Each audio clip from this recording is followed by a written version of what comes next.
was out getting some food the other day, for example. I was out getting some food the other day. It was McDonald's, which doesn't help the rest of the story. And I bumped into a friend who was running, was out for a run. It's Ottawa, of course, she was out for a run. And so she's coming towards me. She's one of those people who I didn't really know, how to act in that situation. You just don't quite, you don't know them well enough to know what to do in that situation. And she's running right at me, so I'm having that little panic attack, trying to figure out what to do.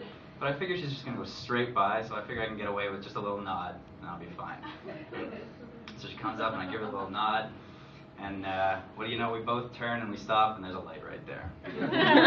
So now I've got to start a conversation. Obviously, I'm good at that.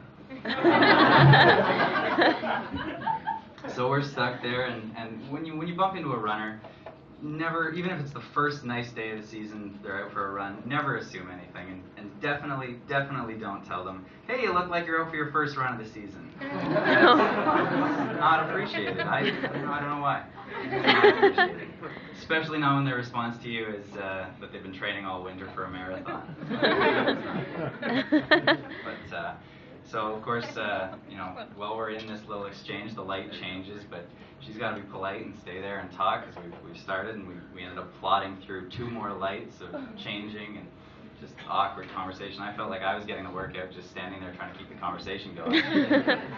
But it was worse than those conversations you get into where you see someone and you don't know them quite well enough, and you're in a hurry, so you have that flyby conversation where you start the conversation on your way to them, and you keep it going as you pass them, and you see them going by, and you always end up yelling over your shoulder something about, I don't know, how great it was to see them, and you always end up trailing off with, yeah, we'll make plans to get coffee sometime. Yeah, those are pretty awkward too.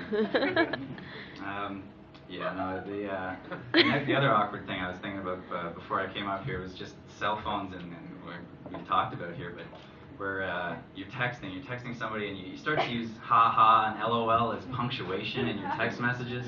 And I hit send on a sentence the other day that had a big HHHHAAA in the middle, right in the middle of, and I thought no one would ever say that. I would never say that. I would never say, no, I didn't get to finish that reading last night. Ha! I'll do it tomorrow.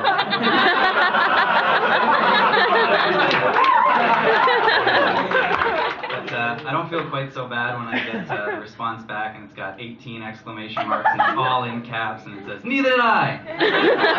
Because you can just see the person sitting there typing, neither did I! And it's like this, neither did I. Everybody talks about being someone says, oh, I'm a big creep on Facebook, or I creep people on Twitter.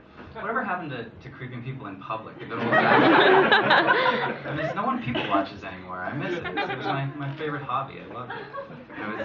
I was just in line to get a bus pass, and I overheard one of my favorite conversations. These 2 guys, typical engineers, the WoW playing, Star Wars loving kind of computer hacker engineer, the type. And they were talking about all the free stuff they got in their Frosh Week. And they were talking about, yeah, I remember we got all those cups and mugs, and we got water bottle, we got flashlights. And the other guy said, yeah, I remember we even got free condoms. And the guy says the best thing back. I love it. He goes, yeah, I remember when we got the free condoms. I still have mine in my... You can tell it dawned on him what he was saying as he was saying it. Poor virgin. See, you ruined the punchline by talking. No, but you ever wonder why people in those little electric wheelchairs travel in packs? I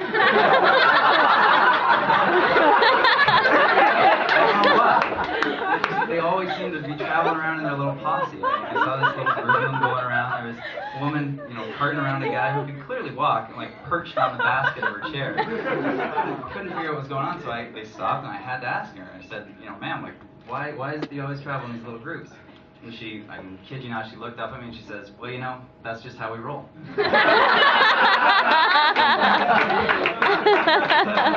always see them flying right down the middle of the road. That's terrifying. I could never do that. I could never go flying down the road in one of those things. But I guess it's just as safe as driving around in a smart car, so. And I guess it's probably safer than what you see on the highway. We were out on the 417 the other day. I'm driving along, and I see a guy reading a book. As he's driving along the 417, he's got it balanced up there. And I thought, man, that's dangerous. This guy is not paying attention to the road at all. And I wanted to make sure everybody could see that, you know, people do this. So I'm fumbling around for my cell phone. Pictures. That's really hard to do if you ever tried that. That's it for me. Thanks for